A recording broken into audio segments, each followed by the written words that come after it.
नमस्कार, आप सभी का स्वागत है आपका अपना यूट्यूब चैनल नाद वाटिका पे। आज मैं BPSC TRE 2.0 previous year question paper का ये तीसरी क्लास लेके आई हूँ। तो दोस्तों, मैं दूसरी क्लास में 40 नंबर प्रश्न तक डिस्कस कर चुकी थी। आज आगे मैं 41 नंबर प्रश्न से डिस्कस करने जा रही हूँ। तो दोस्तों, वीडियो पसंद आए तो लाइक सब्सक्राइब करें, दोस्तों में शेयर करें, ज़्यादा से ज़्यादा शेयर करें। तो चलिए आज शुरू करते हैं आज का प्रश्न। आज का प्रश्न है 41 नंबर, पंडित वेंकटमुखी ने किस सिद्धांत को बनाया है? तो पंडित वेंकटमुखी ने अपने ग्रंथ चतुर्दंडी प्रकाशिका में इनका एक ग्रंथ है चतुर्दंडी प्रकाशिका, उनमें ये गणित के द्वारा 72 मेल का सिद्धांत दिए। 72 मेल का सिद्धांत दिए। इन्होंने इसी 72 मेल से उन्होंने 12 स्वर माने, कुल 12 स्वर माने। आजकल दक्षिणी संगीत में 19 मेल का प्रचलन है। दक्षिणी संगीत में 19 मेल का प्रचलन है। तो वेंकटमुखी ने 72 मेल का सिद्धांत दिए, वो अपने बुक चतुर्दंडी प्रकाशिका में, और इसे गणित के माध्यम से सिद्ध किए हैं। ऑप्शन नंबर बी 72 मेल सही है। 42 नंबर प्रश्न है, पंडित रविशंकर किस घराने के कलाकार थे? तो पंडित रविशंकर मेहर घराने से थे। मेहर घराना के संस्थापक इन्हीं के गुरु अलाउद्दीन खां इन्हीं के गुरु थे। पंडित रविशंकर का जन्म हुआ था 7 अप्रैल 1920 में वाराणसी में, और इन्हें भारत का सबसे सर्वोच्च सम्मान दिया गया था, भारत रत्न इन्हें 1999 में मिला था। 1999 में इन्हें पद्म विभूषण भी मिला, और 1981 में और पद्म भूषण 1967 में मिला था। ये सारे पंडित रविशंकर को मिला था, ये सारा सम्मान, और ये मेहर घराना से बिलोंग करते थे, और इन्हीं के गुरु थे अलाउद्दीन खां। तो ऑप्शन नंबर ए मेहर सही है। 43 नंबर प्रश्न है, पंडित मोरेश्वर खरे ने किस पद्धति का निर्माण किया? तो पंडित मोरेश्वर खरे ने रागांग पद्धति दिए, और उन्होंने कुल रागांगों की कुल संख्या 30 माने थे। आरंभ में ये 26 ही था। आरंभ में 26 ही रागांग था, बाद में 30 हो गया, बाद में 30 रागांग बना। तो प्रश्न कह रहा है पंडित मोरेश्वर खरे ने किस पद्धति का निर्माण किया? तो वो रागांग पद्धति दिए। ऑप्शन नंबर सी सही है। 44 नंबर प्रश्न है, पंडित निखिल बनर्जी के सितार में कितने मुख्य तार थे? तो पंडित निखिल बनर्जी जो थे वो सितार वादक थे। उनका जन्म 14 अक्टूबर कोलकाता में हुआ था। पंडित निखिल बनर्जी का जन्म जो हुआ था वो 14 अक्टूबर को कोलकाता में हुआ था। इन्हें भी पद्म भूषण दिया गया था, सम्मान में इन्हें भी पद्म भूषण दिया गया था। ये भी मेहर घराना से संबंध रखते थे, मेहर घराना से संबंध था इनका भी, और इनके सितार में कुल 8 तार होते थे। ऑप्शन नंबर सी सही है। 45 नंबर प्रश्न है, राग मधुवंती का विकृत स्वर क्या है? तो आइए जानते हैं राग मधुवंती के बारे में। राग मधुवंती जो है उसका थाट जो है तोरी थाट जन राग है। वादी संवादी, इस राग का वादी संवादी पंचम और ऋषभ है। गायन समय इस राग का, मधुवंती का गायन समय दिन का चतुर्थ पहर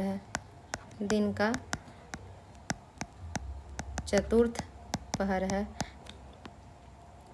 गंधार इसमें कोमल प्रयोग किए जाते हैं, और जाति इसकी औरव संपूर्ण है, जाति इसकी औरव संपूर्ण है, औरव संपूर्ण है। रेधा इसमें आरोह में रेधा वर्ज होता है, रेधा वर्ज होता है। ऑप्शन दिया है ग रे नी, तो रेधा वर्ज ही होता है, तोरी थाट का राग है, तो इसमें ग कोमल प्रयोग किए जाएंगे, इसलिए इसका विकृत स्वर ग है। ऑप्शन नंबर ए सही है। 46 नंबर प्रश्न है, 9 श्रुतियों का अंतर किसमें है?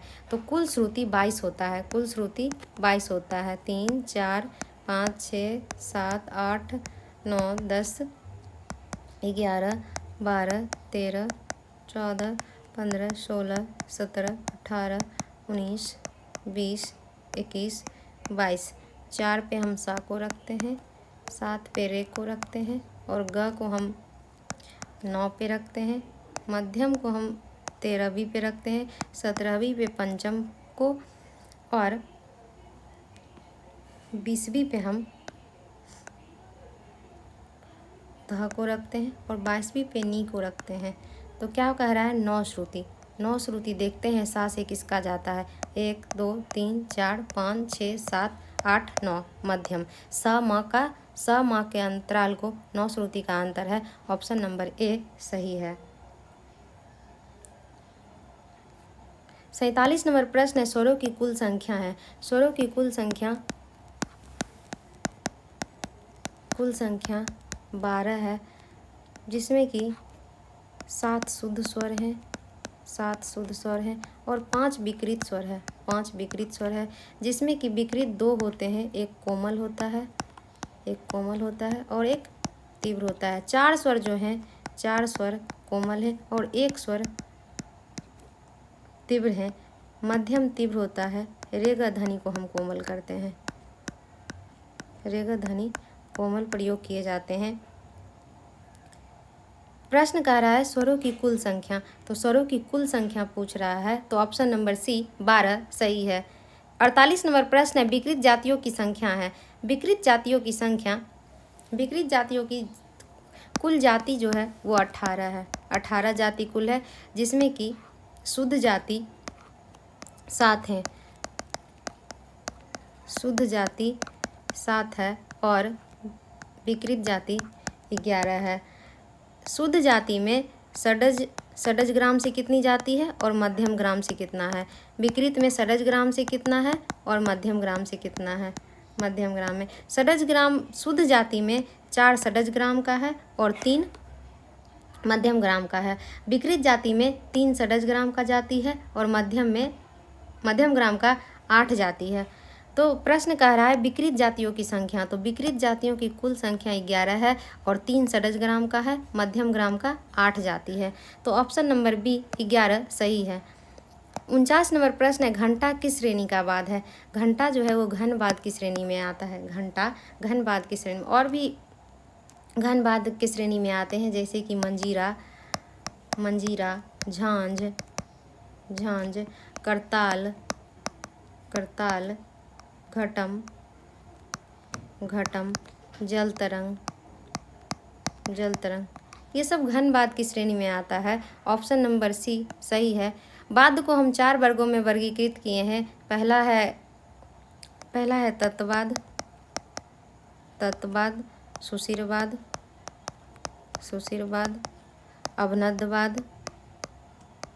अवनदवाद और घनवाद। इस प्रश्न का आंसर ऑप्शन नंबर सी ही सही है। घंटा एक घनवाद्य की श्रेणी में आता है। 50 नंबर प्रश्न है, श्रीनिवास के अनुसार बीना पर घुरच से नी की दूरी कितनी है। तो बीना, 2 बीना लिए थे उन्होंने, चल बीना और अचल बीना, उसी पे उन्होंने सब दोनों को कंपेयर करके ये देखे कि किस स्वर का कितना दूरी है। ताड़सा का दूरी उन्होंने 36 इंच बताया था और रे का 32, ग का उन्होंने 28 इंच, म का उन्होंने 27 इंच बताया था, पंचम का 24 और धैवत का 21.1/3 और नी का उन्होंने 20 इंच बताए थे। प्रश्न कह रहा है घुरच से नी की दूरी, तो घुरच से नी की दूरी 20 इंच है। ऑप्शन नंबर ए सही है। 51 नंबर प्रश्न है, राग विज्ञान के लेखक हैं। तो राग विज्ञान के लेखक कौन हैं? तो पंडित BN पटवर्धन, पंडित भातखंडे, GH रन्नाडे। तो राग विज्ञान के लेखक पंडित BN पटवर्धन है। ऑप्शन नंबर ए सही है। 52 नंबर प्रश्न है, कल्याण थाट के स्वर हैं। कल्याण थाट में सारा स्वर शुद्ध लगता है। सा, रे, ग, म, प, ध, नि, सा। सारा स्वर शुद्ध लगता है लेकिन म तीव्र होता है। ऑप्शन नंबर ए सही है। 53 नंबर प्रश्न है, आधुनिक राग वर्गीकरण में म किस श्रुति पर होगा? तो आधुनिक राग वर्गीकरण में म किस श्रुति पर होगा? आइए देखते हैं म किस श्रुति पर होता है। आधुनिक काल में सभी स्वरों को उसकी पहली श्रुति पर रखा गया था। कुल 22 श्रुति है।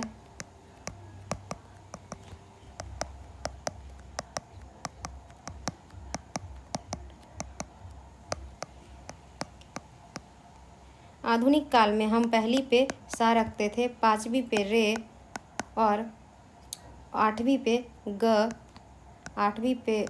रखते थे और 10वीं पे म, 14वीं पे प, 18वीं पे ध रखते थे और 21वीं पे नी रखते थे। तो प्रश्न कह रहा है आधुनिक राग वर्गीकरण में म किस श्रुति पर? तो म 10वीं पर है। ऑप्शन नंबर ई इनमें से कोई नहीं आंसर सही है। 54 नंबर प्रश्न है, भारतीय संगीत में वाद्य के लेखक कौन है? तो भारतीय संगीत में वाद्य के लेखक डॉक्टर लालमणि मिश्र। ऑप्शन नंबर बी सही है। 55 नंबर प्रश्न है, नाट्यशास्त्र के लेखक कौन है? तो नाट्यशास्त्र के लेखक भरत मुनि है। नाट्यशास्त्र में कुल 36 अध्याय है जिसमें 28 से 33 तक संगीत का विवरण है, संगीत का वर्णन है। ऑप्शन नंबर ए सही है, भरत मुनि। 56 नंबर प्रश्न है, तानपुरा का पहला तार किस स्वर से मिलाया जाता है? तानपुरा में कुल 4 तार होते हैं, 4 तार होता है। पहला तार जो होता है मंद्र पंचम से मिलाया जाता है। अगर किसी राग में मंद्र पंचम नहीं होता है तो उसमें मंद्र मध्यम से मिलाते हैं और ये तार जो होता है वो पीतल का होता है। दूसरा तार मध्य सा से मिलाते हैं, तीसरा तार भी मध्य सा से मिलाते हैं और चौथा तार मंद्र सा से मिलाते हैं। ये लोहा का होता है दूसरा तार, तीसरा तार भी लोहा का होता है और चौथा तार पीतल का होता है। लेकिन ये पुरुष का तानपुरा में, स्त्री वाले तानपुरे में, स्त्री वाला जो तानपुरा होता है उसमें सभी तार लोहा का होता है और लास्ट का तार पीतल का होता है। तो प्रश्न कह रहा है तानपुरा का पहला तार किस स्वर से मिलाया जाता है? स, म, प। या तो पंचम से मिलाते हैं या तो मंद्र मध्यम से मिलाते हैं। दोनों आंसर सही है। किसी भी राग में अगर पंचम नहीं होता है तो हम मध्यम से मिलाते हैं। 57 नंबर प्रश्न है, बिना पर्दे वाले तत्वाद का नाम है। बिना पर्दा वाला वाद, सितार, इसराज, सरोद। तो बिना पर्दा का जो वाद होता है वो सरोद होता है जो कि तत्वाद के श्रेणी में आता है। सरोद, सितार, बीना, तानपुरा, सरोद, सितार, बीना, तानपुरा, ये सारे वाद जो हैं ये तत्वाद में आते हैं। इसे हम उंगली या मिजराब से बजाते हैं, उंगली, मिजराब या जावा से बजाते हैं। एक वितत वाद होता है जिसे हम गज या कमानी से बजाते हैं, जो कि बेला, सारंगी, दिलरुबा, ये सारे तत्वाद की श्रेणी में आते हैं। ऑप्शन नंबर सी सरोद सही है। 58 नंबर प्रश्न है, राग भैरव को पहचानिए। तो राग भैरव जो है वो आश्रय राग है। थाट भैरव से ही इस राग की उत्पत्ति हुई है। जाति इस राग का संपूर्ण है, सारे स्वर इसमें लगते हैं, संपूर्ण इसकी जाति है। वादी संवादी इस राग का धैवत और ऋषभ है। गायन समय इस राग का प्रातःकालीन है, प्रातःकालीन संधि प्रकाश राग है। इसमें स्वर समूह पूछ रहा है, भैरव थाट का राग है तो रेधा कोमल प्रयोग किए जाएंगे। ऑप्शन नंबर ए सही है। 59 नंबर प्रश्न है, अलगोजा किस श्रेणी का वाद है? तो अलगोजा जो वाद है वो सुशीर वाद की श्रेणी में आता है, सुशीर वाद की श्रेणी में आता है। इसमें से तत्वाद, वितत्वाद, घन, एक से अधिक, इनमें से कोई नहीं इस प्रश्न का आंसर है। 60 नंबर प्रश्न है, पंडित गामा महाराज के पिता का नाम है? तो पंडित गामा महाराज के पिता का नाम है पंडित बिक्कू महाराज। ऑप्शन नंबर ए सही है। दोस्तों वीडियो पसंद आए तो लाइक सब्सक्राइब करें, ज़्यादा से ज़्यादा शेयर करें। धन्यवाद।